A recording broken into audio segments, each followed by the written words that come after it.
प्रणाम सब गोटे के। हम मंजू मिश्रा आइ अहाँ सबके बीच एकटा मूड़न के गीत ल क उपस्थित छी।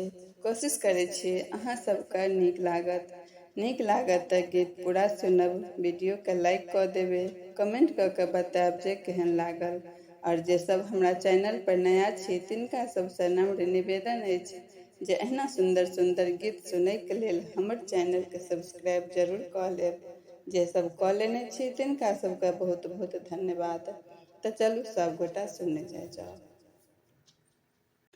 हजमा केस नहीं कटै छै तू त खेल करै छै।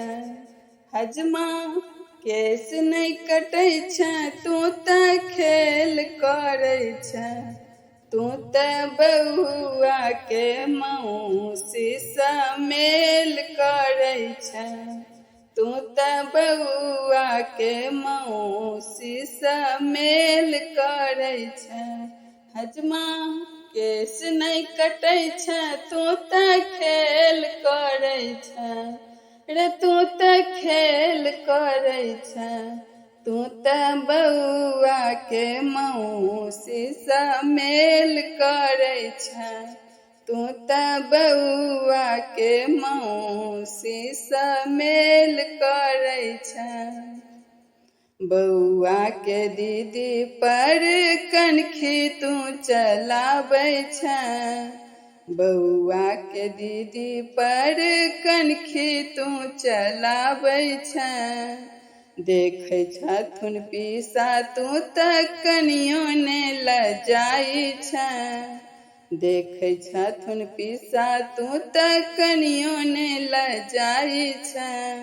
हजमा केस नहीं कटै छै तू त खेल करै छै। रे तू त खेल करै छै। तू त बउआ के मौसी सा मेल करै छै। तू त बउआ के मौसी सा मेल करै छै।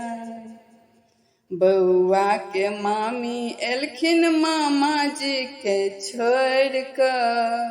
बउआ के मामी एलखिन मामा जी के छोड़ क। नेने जइहे तोही हजमा संग में गेठ जोड़ क। नेने जइहे तोही हजमा संग में गेठ जोड़ क। हजमा केस नहीं कटै छै तू त खेल करै छै। हजमा केस नहीं कटै छै तू त खेल करै छै। रे तू त खेल करै छै। तू त बउआ के मौसी सा मेल करै छै। तू त बउआ के मौसी सा मेल करै छै।